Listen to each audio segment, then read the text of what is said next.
हमारा एक एक वेक्टर इधर उधर हिलता था तो पाकिस्तान को पता रहता। इंडिया के पास भी अभी कोई तरीका नहीं है स्टेल्थ फाइटर जेट्स को एक्वायर करने का। पाकिस्तान को पता है दुनिया किस तरफ जा रही है, नया वर्ल्ड ऑर्डर कैसा रहेगा, एंड वो अच्छे से जानता है कि अगला सुपर पावर चाइना ही है। एंड देखो इंडियन मीडिया बोलती रहेगी अरे this won't work, this that, मैं कह रहा हूँ it will definitely work. China के पास सब कुछ है आज के डेट में। सब जानते हैं कि अगला अमेरिका चाइना है। चाइना जहां पीछे रह के ईरान की इतनी मदद कर सकता है कि ईरान धराशायी कर देता है अमेरिका को, तो अमेरिका यहां पे आके क्या करेगा? किसी की दम है इंक्लूडिंग अमेरिका के जाके चाइनीज वेसल्स को टच करे, एंड वो पाकिस्तान को रेफर कर रहे हैं as an iron brother. And उनका बेसिकली ये कहना है कि जो नया वर्ल्ड ऑर्डर है ना, इसमें इक्वल ट्रीटमेंट होगी, म्यूचुअली बेनिफिशियल कोऑपरेशन करी जाएगी between countries of different sizes. Operation Sindoor के दौरान, ये तो रिसेंटली बात आई है इसी महीने, कि चाइना ने कंफर्म किया है कि ग्राउंड सपोर्ट था, ground on site technical support team पूरी चाइना की मौजूद थी इन पाकिस्तान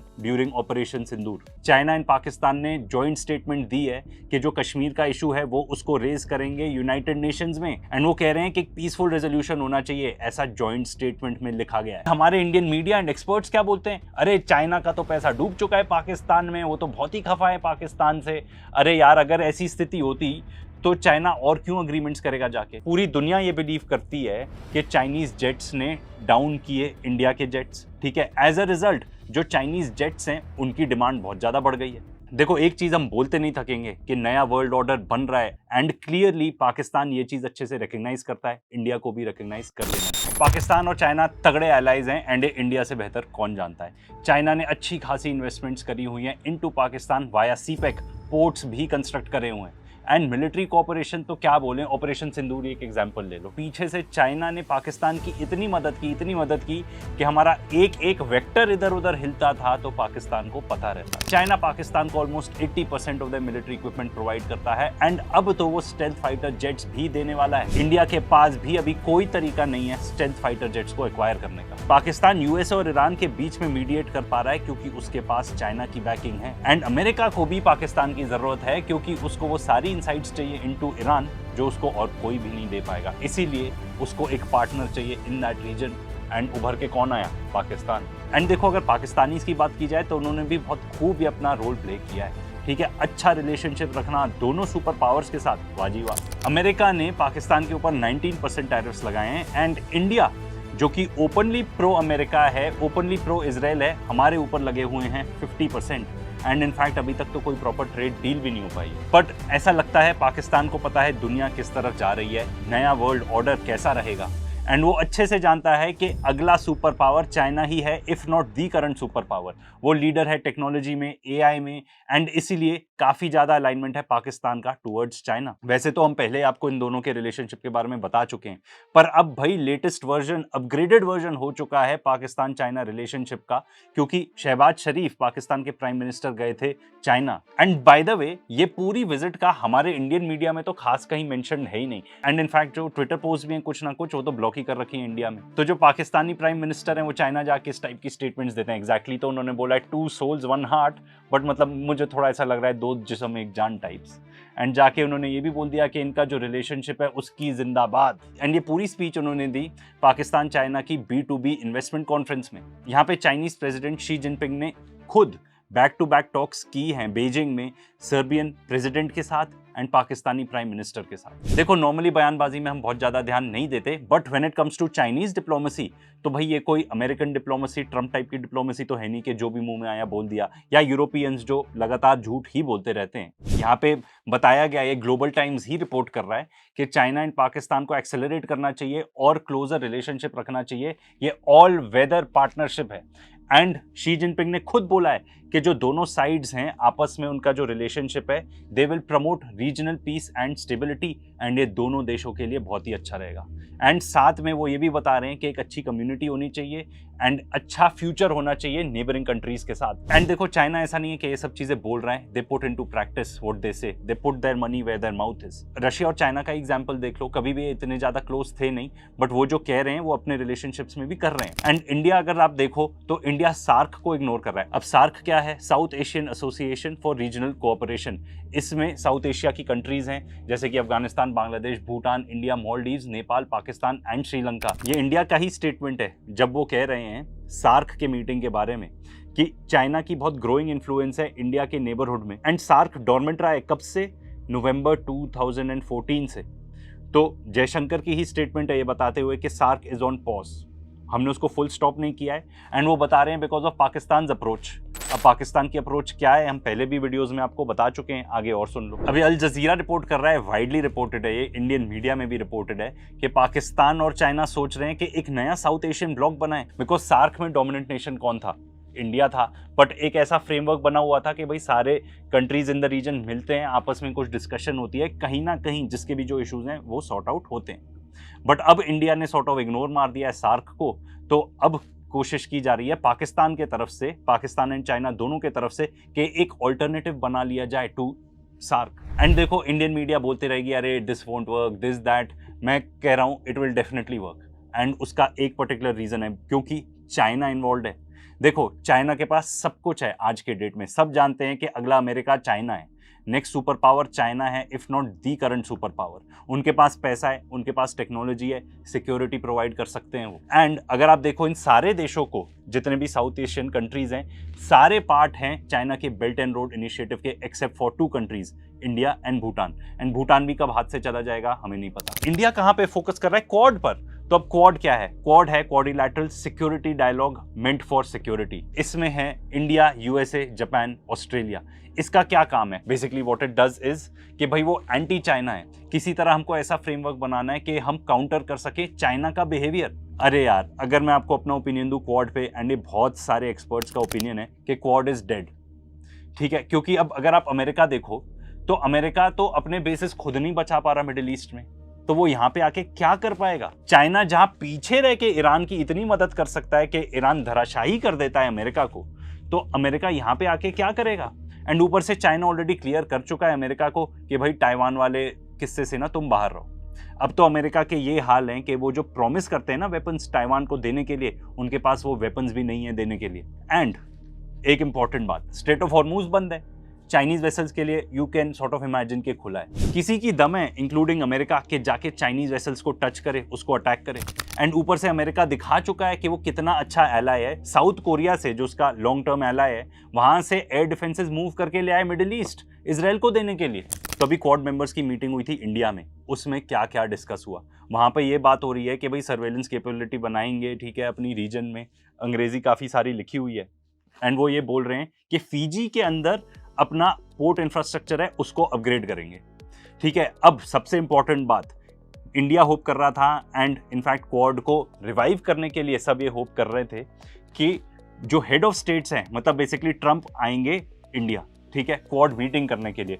बट ट्रंप के लिए उतना ज़्यादा इंपॉर्टेंट ही नहीं है, तो इसलिए वो कभी आए भी नहीं। एंड यहाँ पे ये बताया जा रहा है कि यूएस इंडिया रिलेशनशिप ही उतने अच्छे नहीं है, ठीक है, क्योंकि डिसएग्रीमेंट है ओवर टैरिफ्स। एंड मेरा एक सिंपल क्वेश्चन है, क्वाड में रहने से इंडिया को क्या मिलता है? क्या यहाँ पे कोई पैसे आते हैं? इनफैक्ट हमारे तो पैसे और लगेंगे, ये सब इंफ्रास्ट्रक्चर वगैरह में हमारे पैसे और लगेंगे। तो देखो मेरे हिसाब से तो कोई बहुत मीनिंगफुल बात निकली नहीं, ठीक है, मार्को रूबियो की इस विजिट से।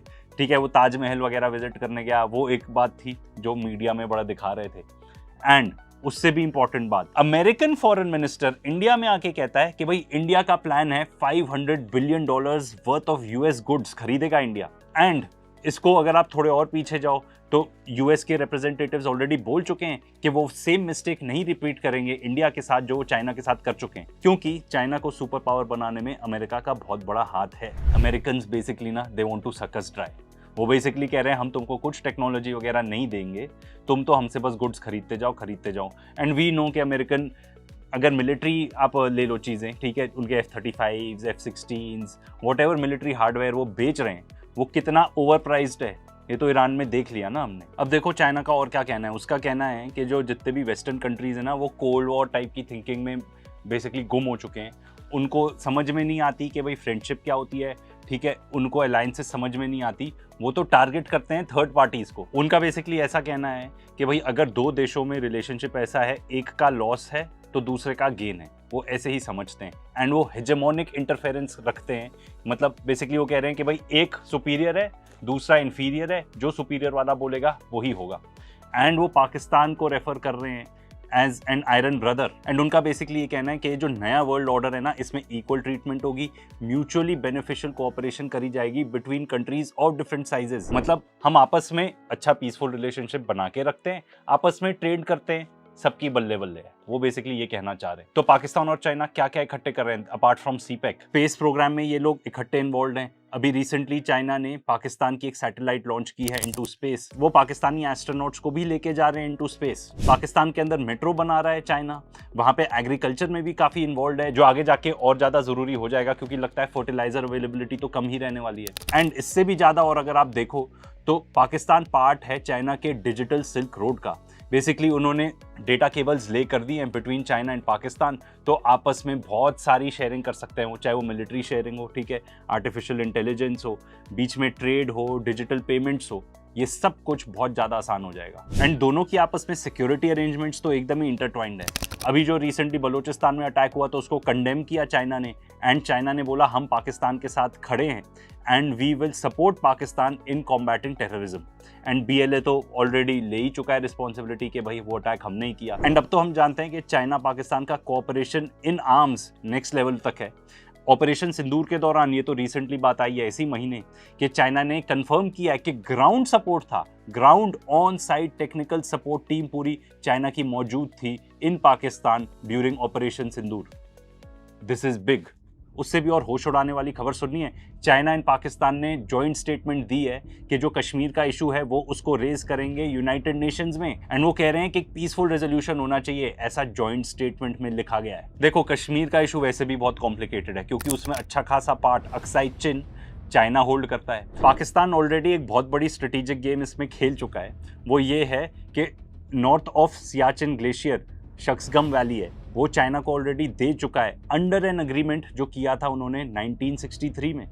तो ये इंडिया के लिए बहुत ही बड़ा डिप्लोमेटिक चैलेंज होने वाला है। अब जब पाकिस्तानी प्राइम मिनिस्टर वहां गए थे तो 15 अकॉर्ड्स ऑफ कोऑपरेशन साइन किया है पाकिस्तान और चाइना ने। किस किस चीज में? इकोनॉमी में, environment and climate change, agriculture, food security, trade, media, science and technology, counter terrorism and education. क्या चीज नहीं छोड़ी। एंड हमारे इंडियन मीडिया एंड एक्सपर्ट्स क्या बोलते हैं? अरे चाइना का तो पैसा डूब चुका है पाकिस्तान में, वो तो बहुत ही खफा है पाकिस्तान से। अरे यार, अगर ऐसी स्थिति होती तो चाइना और क्यों अग्रीमेंट्स करेगा जाके? एंड देखो, बहुत सिंपल है, ज्यादातर ये जो इन्वेस्टमेंट्स हैं, जितने भी अग्रीमेंट्स हैं ना, तो चाइना के पास ज्यादा पैसा है, वहां की कंपनीज के पास ज्यादा पैसा है, तो वो सारे इन्वेस्टमेंट्स करेंगे पाकिस्तान के अंदर। एंड अब बहुत सारे इंडियन लोग बोलेंगे हमें क्या जरूरत है भाई चाइनीज इन्वेस्टमेंट की, हमारे पास तो बहुत ज्यादा पैसा है। लेट मी टेल यू, नहीं है बहुत ज्यादा पैसा। FIIs वैसे भी बहुत ज्यादा एग्जिट कर चुके हैं एंड हमारी गवर्नमेंट ने ही चाइनीज इन्वेस्टमेंट्स लाने के लिए इंडिया के अंदर उनके लिए जो रूल्स हैं उसको ईज किया है। तो हम चाहते हैं कि चाइनीज डायरेक्ट इन्वेस्टमेंट आए। एंड देखो, कुछ तो इंस्टेंसेस ऐसे हैं जो चाइना ने इन्वेस्टमेंट्स करें पाकिस्तान के अंदर, जो बहुत ही अच्छे इन्वेस्टमेंट्स रहे हैं फ्रॉम देयर पर्सपेक्टिव। अब ऑपरेशन सिंदूर देख लो, पूरी दुनिया ये बिलीव करती है कि चाइनीज जेट्स ने डाउन किए इंडिया के जेट्स, ठीक है। एज अ रिजल्ट जो चाइनीज जेट्स हैं उनकी डिमांड बहुत ज़्यादा बढ़ गई है। अब चाइना और पाकिस्तान मिलकर एक JF-17 फाइटर जेट बनाते हैं, ठीक है। वो पाकिस्तान ने बांग्लादेश को बेचा है और कितने देशों को बेचा है। काफी इंटरेस्ट है लोगों का इस पर्टिकुलर फाइटर जेट में, specially after Pakistan India clashes. And ये बात मैं नहीं कह रहा हूं, ये बात इंटरनेशनल मीडिया में रिपोर्टेड है। एंड अगर चाइना की बात करें तो भाई we know at this point technology में सबसे आगे चाइना है। खास तौर पे रिन्यूएबल्स का अगर आप देख लो तो EVs, best EVs, most selling EVs, BYD Chinese company है। वो तो अब इलेक्ट्रिक ट्रक्स भी बनाने लगे हैं भाई। उनके पास रेयर अर्थ मिनरल्स हैं जो US के पास भी नहीं है, जिसके बिना उनके खुद के F-35 जेट्स नहीं बनते। एंड किसी चीज में अभी चाइना पीछे है तो वो है एयरक्राफ्ट में, पर वो अपने एयरक्राफ्ट भी बनाता है। चिप्स में, जैसे जो AI की चिप्स होती हैं, खासतौर पर सुपर चिप्स जो NVIDIA बनाता है। अभी रिसेंटली ट्रंप गया था चाइना शी जिनपिंग से मिलने, कोई डील नहीं हुई विद रिस्पेक्ट टू NVIDIA चिप्स, क्योंकि चाइना को लगता है हमें ज़रूरत ही नहीं है उन पर्टिकुलर चिप्स की, क्योंकि probably they are already close कि भाई हम ऑलरेडी ऐसी टाइप की चिप्स खुद बना सकते हैं। एंड अगर इंडियन कार मैन्युफैक्चरर्स को देख लो तो भाई हमारे यहाँ पे जैसे महिंद्रा है फॉर एग्जांपल, वहाँ पे बैटरी किसकी लगी रहती है? उसमें चाइना की BYD की लगी रहती है। ऐसे ही बहुत सारे, मतलब इंडिया की क्या बात करो, हम तो काफ़ी डिपेंडेंट है ऑन चाइनीज इंपोर्ट्स। सबसे ज़्यादा हम अगर किसी देश से इंपोर्ट करते हैं तो वो चाइना ही है। इंडिया का जो ट्रेड डेफिसिट है विद चाइना, मतलब हम उनको जितना एक्सपोर्ट करते हैं और जितना इंपोर्ट करते हैं, तो जो इंपोर्ट माइनस एक्सपोर्ट है वो ऑलरेडी 100 बिलियन प्लस है। इंडिया में यार ज़्यादातर चीज़ें जो बनती है ना, उसमें भले ही मेड इन इंडिया लिखा रहे, वो असेंबल्ड इन इंडिया होती हैं, इंक्लूडिंग आईफोन्स। एंड देखो, अब इंडिया ने सोच लिया है कि भैया वो सारा टेक अपना यूएस से लेंगे, तो वी विल लैग बिहाइंड, ऐसा मेरा सोचना है। क्योंकि जो यूएस टेक है वो चाइनीज टेक जितना अच्छा है कि नहीं, ये एक क्वेश्चन मार्क है। दूसरा, ये महंगा है ज़्यादा, तो चाइना ज़्यादा सस्ती, ज़्यादा बेटर चीज़ें बना रहा है। देखो, एक चीज़ हम बोलते नहीं थकेंगे कि नया वर्ल्ड ऑर्डर बन रहा है। अभी जिस तरीके से यूएस हेजेमोन बना हुआ है ना, पूरी दुनिया को कंट्रोल करने की कोशिश करता है, आगे दुनिया ऐसी नहीं चलेगी। एंड खास तौर पे रशिया एंड चाइना ने ये बात क्लियर कर दी है अमेरिका को। अमेरिका और वेस्टर्न वर्ल्ड ना, they are powers of the past. And clearly Pakistan ये चीज़ अच्छे से रिकग्नाइज करता है, इंडिया को भी रिकग्नाइज कर लेना चाहिए।